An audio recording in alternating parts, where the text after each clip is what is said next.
All right. All right. What's up, guys? It's your boy Franklin here, and it's a legendary video. We got ourselves our first collaboration on the channel, and you already hear his voice. Go ahead, my man of the hour. Say what's up to the audience.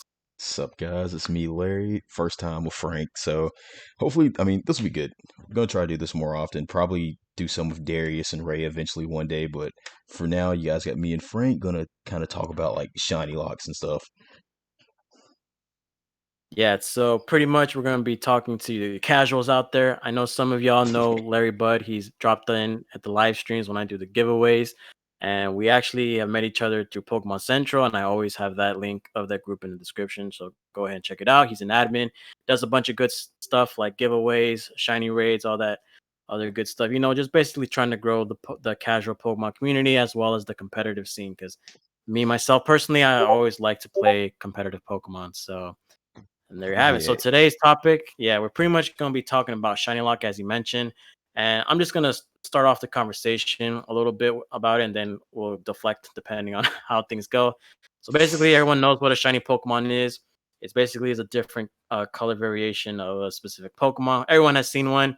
Nothing really special about it, just that it basically is maybe your Greninja might be black, or maybe your Rayquaza might be black. And some shinies look better than the original colorways or the original Pokemon. Sometimes they're just like garbage, like Espeon. But anyways, today we're gonna be we want to talk about how shiny locked Pokemon, however, isn't necessarily a great mechanic. As a matter of fact, me personally, I think that shiny locked Pokemon kind of deter, I should say, of the specific value of a certain Pokemon. So, just to give you guys a brief history, up until Generation 4, and I'm surprised some people don't know about this, but Yeah, I had no you idea. can, yes, you can basically a soft reset to get any shiny you want up to Gen 4. The Arceus, Darkrai, Shaman, the other mythical Pokemon or event Pokemon in up until Gen 4, those can all be soft reset. And then obviously in certain games, there were Pokemon that can be guaranteed shiny, like the Red Gyarados in Lake of Rage. There was the Gibble and the Dratini in Black and White, I believe. And Yeah, then we black and have white. the Haxorus in Black and White too, which was one of the more badass shinies. Because me personally, I think all black shinies are like legit and way better, no matter what anyone says to me. And so I'm gonna have Larry talk about shiny lot Pokemon because he does a lot of giveaways, and some people be asking for the dumbest Pokemon in existence. So I guess he has some more experience. So if you want to talk about shiny locked and unattainable shiny Pokemon. Yeah, for me personally, I feel that it's just more people like the difference. Like I play competitively mainly, so it's like something being shiny or not really doesn't like affect the outcome of the battle. But I do see it a lot where even if something is like a legal shiny, people are like, yeah, like I just want to collect it, and I'm just kind of like, oh, okay. Well, it's not going to work, but I do kind of see the appeal, and that's kind of where I do see that like shiny lock is kind of unneeded to a point because people are still going to get it somehow, and they're still going to want it. The kind of forced scarcity. People will find a way. We've had these games for like 20 years now. People will find a way to get it, even if it's not legal. They'll still manage to find it somehow. Because as you know now, like a lot of things that are shiny lock technically can still trade for some reason. Cough cough, Game Freak.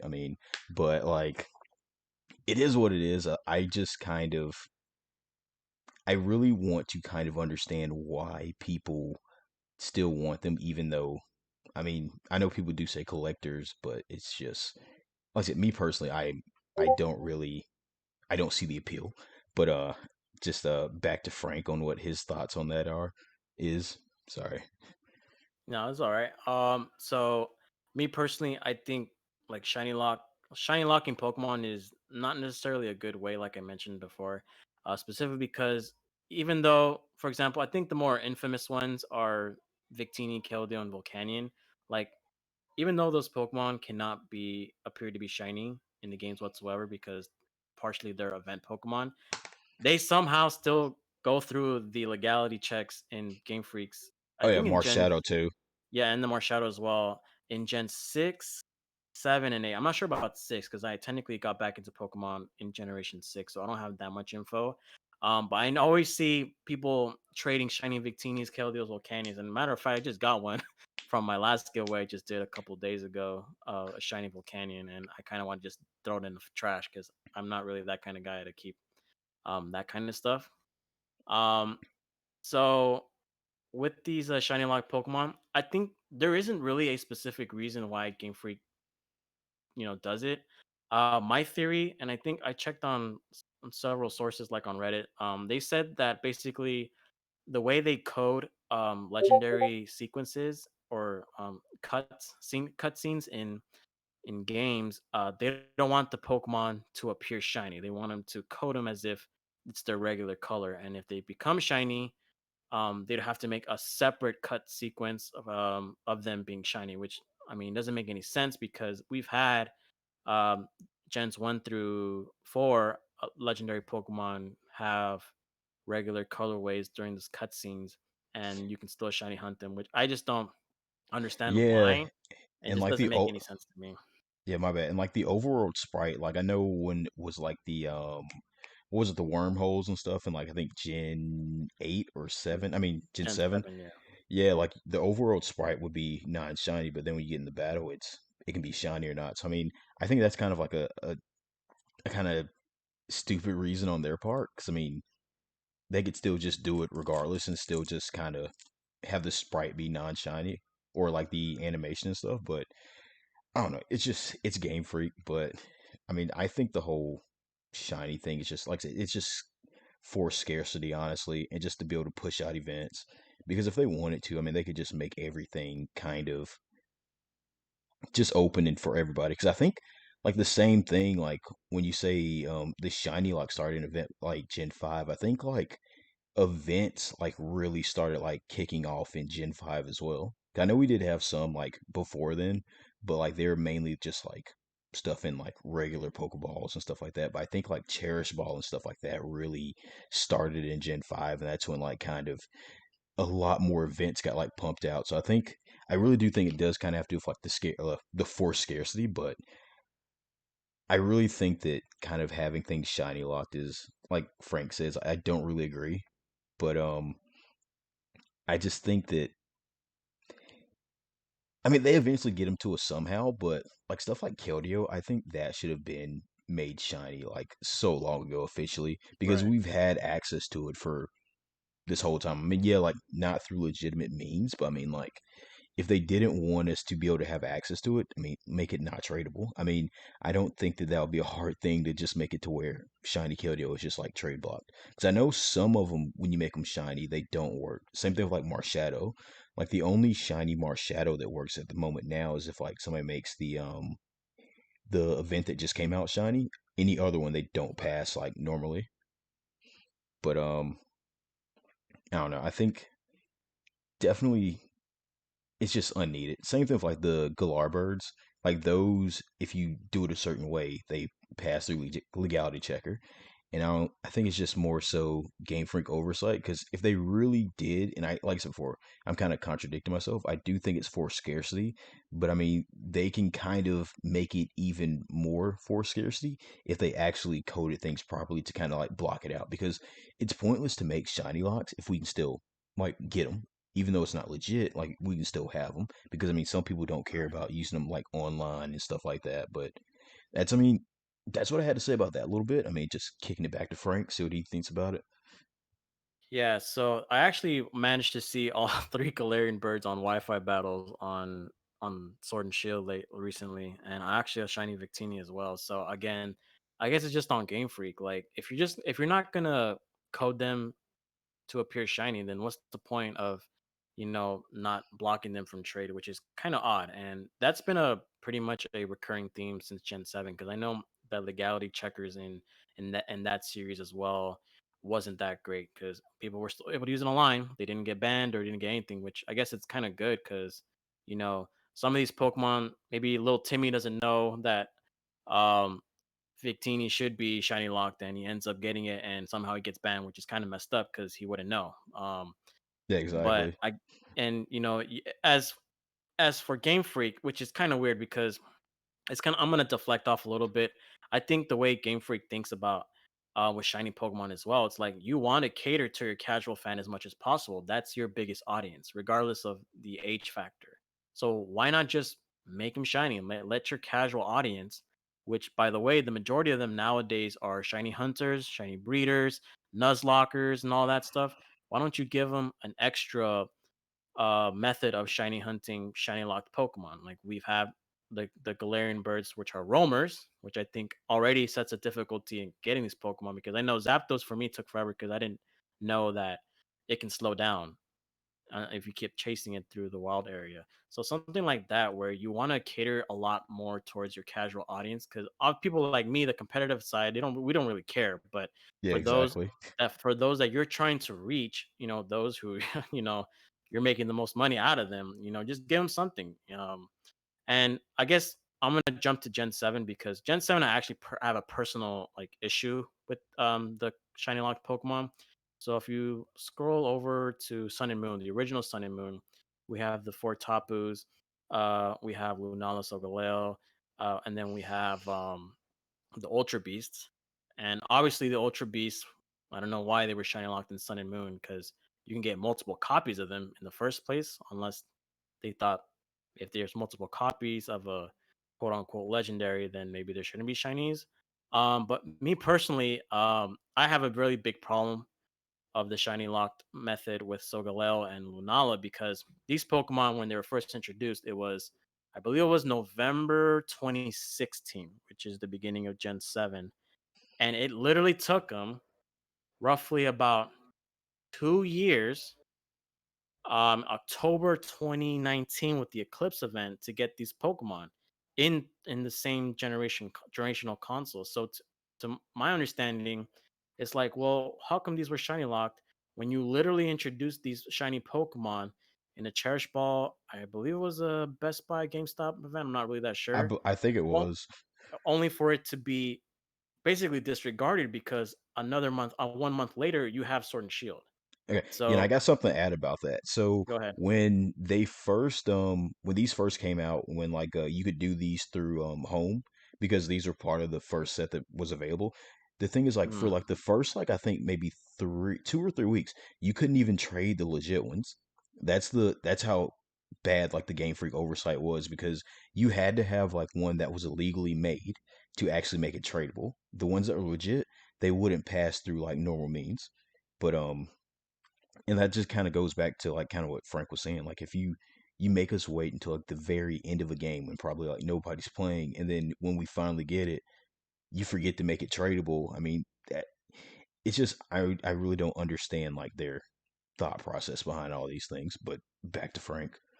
right. And then with the Tapus, I actually kind of agree with how they handled it because I believe all the Tapus were international competition rewards. So if you battled at least 3 times, regardless whether you win or lose, you get the shiny Tapus. And I think the Coco was the first one because I remember participating in that.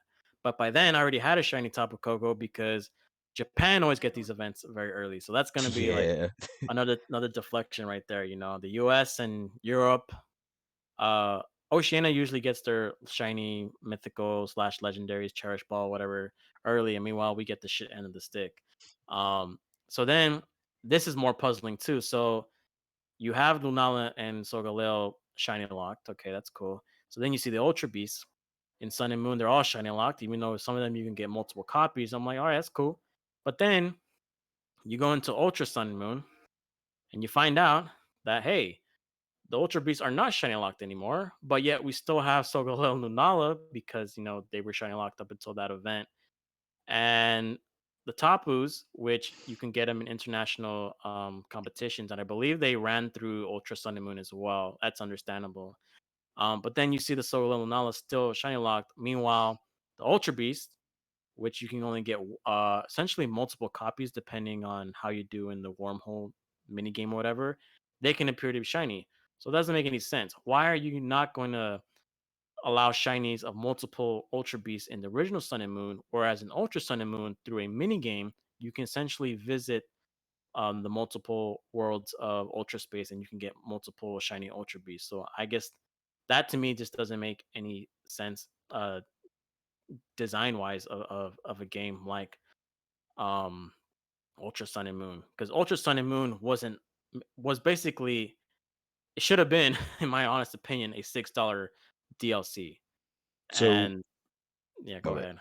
my I think my thing is like I think it's just to sell games really. I mean, if they're making it, I mean, I think for us, kind of with the way we think of, because we do have the access and like we know how to get pretty much our hands on everything, we kind of Right. look at it through a broader view compared to everybody else who is like, for like somebody who's just playing the game, just playing with friends, like being able to buy the new game and now you can like get all these things that weren't shiny before. That's like a big Mhm. addition for them, and it's something that really kind of Right. matters to them. Whereas like us, we're kind of like, well, I can get it regardless. I don't really need to have to buy this game. It's not really like that selling point. So I think that's why it kind Right. of comes down to like the whole casual perspective of it, with like the super casual, which is more of like 80% of their audience, honestly.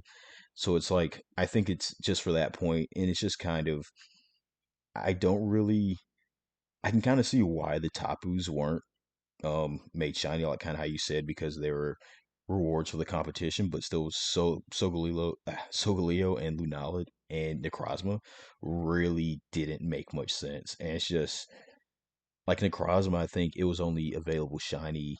It was released in, what was it, Korea? But then like Yeah, I mean you can Korea. trade it anywhere. So if they really wanted to make it, it's still just like I said, going back and kind of contradicting myself. I think it's for scarcity, but I just think they don't really do it right, because if they really want it to be effective, they could just make it to where the mods are back to being like console region locked, like they were. And I think in like maybe Gen 3 and Gen 4, like they were console region locked and stuff Right. like that. But Mhm. it's just, it's one of those questions that like I would really want to sit down and ask Game Freak, like, why do you do this? But I don't think we'd get like the best of answers. But I mean, that's what I had to say about that one. Yeah, and the other thing too, like from a technical standpoint, if your box cover legendaries like Sogalil Nala and Necrozma eventually and Ultra Sun and Moon are like are integral parts of the story or important parts of the story, I mean, just give it, just make it shiny. Just make the, the people who are want to have an emotional connection with their games have more of a connection when they find it shiny, because the thrill of, I mean, personally, like we mentioned, we don't really care much about shinies, but to some people, catching that shiny is like, it unlocks an emotional connection that these games often nowadays just lack, and you want to keep that connection with your consumers who like buying Pokemon games every other year. And that's just my personal thing on it. And obviously, as with fusion Pokemon, like this isn't the first time where we have fusion Pokemon. We have the black and white trio of the dragons, and you were technically able to get them. You can actually get Kyurem shiny, I believe, in black and white too, and black and white as well, which again, Yeah. whatever. And Necrozma here is still shiny locked, which is kind of weird. So then we're jumping into Gen 8. At this point, Gen 8 is when Pokemon Home was introduced. So all the Pokemon you can technically get shiny can be transferred over depending on what Pokedex was allowed. We had the Home Pokedex, and then we had DLC 1 and DLC 2. Um, Very disappointing that Zaishen and Zamazenta were not shinies, because their shiny colorways are actually pretty cool, because it represents their actual name of the color, um, like magenta for Zamazenta, which actually looks pretty cool. I actually No, like I didn't that know that. over that. Yeah, because I think, I didn't think about that. yeah, so it's kind of where you name it you name these Pokemon based on the colors of the rainbow or whatever, or the spectrum, and you don't give it their specific shiny color. Like, okay, that's cool, whatever. And then you see some gift Pokemon where you cannot get them shiny. That's been pretty much a common standpoint for all these games so far. Turnitus, I actually don't even know what shiny looks like. Oh, that's It's trash. just like, We're yeah, not it's gonna talk just about brighter, that. pretty much. Like, Yeah. I feel like Eternatus has nothing to do with. I mean, I will probably talk about another video. Like, Eternatus had nothing to do with the story at this point. You could just disregard it. Um, so then we have the Aloe Armor, where you can get these Pokemon in the Fields of Honor as the gifts for collecting 151 useless Diglets out there. And then you have Sword and Shield through the Crown Tundra. And again, you see here the Cosmog is shiny locked. Poiple is shiny locked as a gift, which is kind of odd because you can get Poiple shiny. I believe it was through a Japanese event, and I believe Like you the can Ultra actually event or soft something. reset. Yeah, and I believe you can actually shiny or soft reset for one because it doesn't say here. Because technically you get it as a gift at the I forgot was the place where you fight Ultra Necrozma. But you can actually soft reset to get one if I'm not mistaken. Yeah, you And can. then yeah, and so you see the legendary birds. Now with roaming Pokemon, like I said earlier, like the challenge of getting these Pokemon are actually kind of crazy because Articuno for me was the hardest one because you had to play the guessing game and all that. And Moltres just flies around whatever. Zapdos just runs around whatever. But I feel like if they added the shiny mechanic into those Pokemon specifically, then it would have made them a lot more meaningful experience. Because not only you have to hunt for these Pokemon, but then you got a soft reset, do it a million times, or whatever, and then the joy of getting these Pokemon shiny variations. Which, by the way, for these three are basically a reflection of the Cantonian original color, which is actually some of them look pretty cool on each Yeah. other.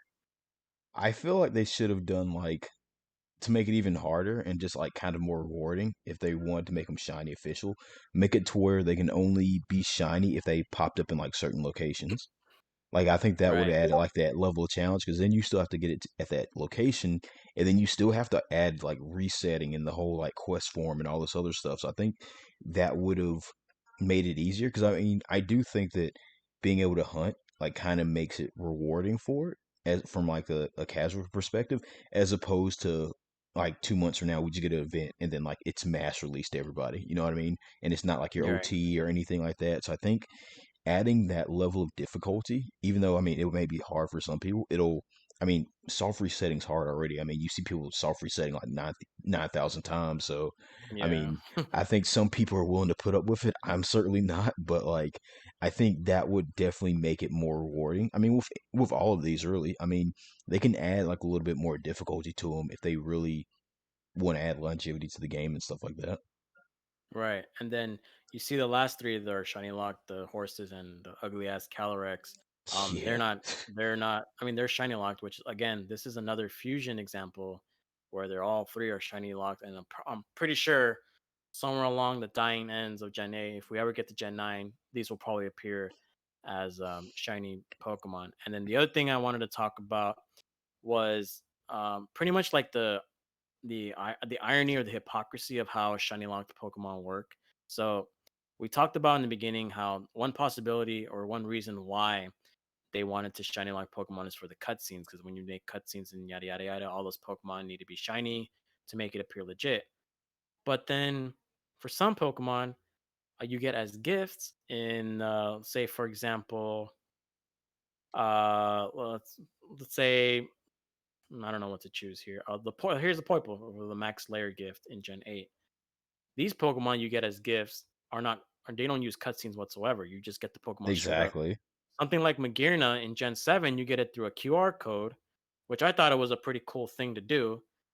Turns out Magearna did not get any shiny variations, and we didn't get its original ball variation up until the release of Pokemon Home, and that one is still like you cannot have it shiny, which makes sense because it's still a gift Pokemon. So then at that point, it's like, well, if you're not, if you're shiny locking these Pokemon that go through cutscenes, how come the shiny lock, or why should the shiny lock apply to those Pokemon you just get essentially handed to you for free? Where you only have to go to a store, download a code, type in a code through mystery gift. I think what they could do to fix that is essentially perhaps you can input the code in your game in mystery gift, but you can soft reset the result of the gift. So that way, for what we have right now, if you use the code one time, that's the only Pokemon you're going to get. You can't soft reset. You can't get multiple copies. And perhaps they think it's a coding exploit that can be potentially taken advantage of, which I don't at this point I'm still not really sure. But what they could do on their behalf is just, hey, we'll let you download the code, but you can basically alter your Pokemon how they come out. I mean, we've had Pokemon with different IVs, different natures, characteristics. So why not just make it shiny? Why not have your Magearna, which actually has two variations of shinies because it has two different skin variations. Why don't you just code them to appear shiny? And Pokemon that have, I think the good example is Zygarde. Like that, Zygarde has been pretty much getting the shit end of the stick for a very long time because Gen Yeah. 6 was essentially a throwaway. Supposedly there was supposed to be a Pokemon Z, never got shiny, and then Gen 7, it was it kind of got again the shit end of the stick. It wasn't really integral part of the story. But then it ended up getting a shiny event in 2018. So literally 5 years, because I believe XY came out in 2013. It literally took them 5 years for them to have a shiny Pokemon. Finally, of a Pokemon that doesn't even matter. It doesn't like have no plot um structure with in either XY or Gen 7. So again, what I'm trying to point out is that why are you gonna shiny lock certain amount of Pokemon and then you're gonna hold them on the back burner for X amount of years? So that's Yeah, just my thought on that. it doesn't make sense because it's not like they're making money off of these events. You know what I mean? Like, Right. I feel like it would benefit the games more if, like I said, they added the level of challenge to like hunt them. But then, like I said before, they just okay, here's an event, and then like the same event happens again. Like because what really like kind of gets me is like we wait so long for one thing to come out as an event, and then like next thing you know, they do so many of that event. Like look at Zarude right now. Like Zarude, we waited Yeah. forever, and then now it's like it's getting re-released like every like 2 weeks, like this last like month, like in another country. So it's just, and I mean, yeah, it might be to sell tickets for the movie, but I mean, I don't really see if that's like a big enough of a factor, but it's just one of those things where like it really doesn't make too much sense to me why they do the things they do. Because I mean, like I said, I would rather and like I said, I don't even play like casually. I mean, I just feel like an earned shiny, like hunting it and all kinds of stuff like that would be better than just being like, okay, well you can do all this hunting for it in game and it won't be shiny, than as opposed to be like, okay, here you go, here's a random gift and you do no effort for it. So I think that like, and I feel like most people would agree, like if you're gonna like shiny lock something when it does become like shiny available, I mean, make them put some effort into it. Like, don't just hand it out for free when you just like said before, like, nah, like wait for it. I mean, that's just my opinion on it. I just think that like they should let people earn them, like just instead of just here. But I mean, that's my whole point on that. Yeah, and then the last thing I want to talk about is like the shiny charm, like what is its actual value? Because again, just as shiny locking, it was introduced in Gen 5, well, specifically in Black 2 and White 2. And obviously, if you complete your Pokedex, you get an increased chance of shiny Pokemon appearing. It basically increases the chances by 300%, which is pretty massive because traditionally it's always been the 1 in 4,096 chance, whatever we historically have had in the previous Pokemon generations. So I guess my point with that is, well, you introduce something that allows you to shiny hunt Pokemon. You're able to use the Masuda method to get to breed shiny Pokemon. You can encounter shiny Pokemon in the wild. What is the problem with using that for shiny locked legendaries? Why not? I mean, obviously, you're not going to get the shiny charm before you encounter these Pokemon because you need to complete your Pokedex by catching these legendaries. And by then, you're not going to be able to catch all the Pokemon because it depends on who you are as a person.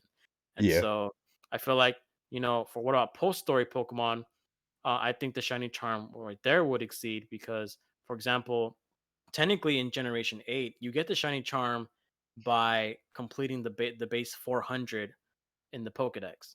So before Outlaw Armor and before the Crown Tundra, you can get the shiny charm already because even though the Pokedex opens up more, it still only registers the minimum 400 you need in the base game to get the shiny charm. So you have all this opportunity to use this the shiny charm for various legendaries such as Kubfu and the eventual Urshifu family, which by the way, that technically is shiny locked, but it somehow passes through the game code, which is very interesting to say the least. And then you have in the Crown Tundra the legendary Galarian birds, you have the horses, and you have an actual, the first time ever, a static encounter of Keldeo. And apparently, there's a rumor where there's a static encounter of Victini, but Yeah. we don't know whether that we don't know how or even how that exists yet. So again, you still shiny lock all these Pokemon, even with the shiny charm.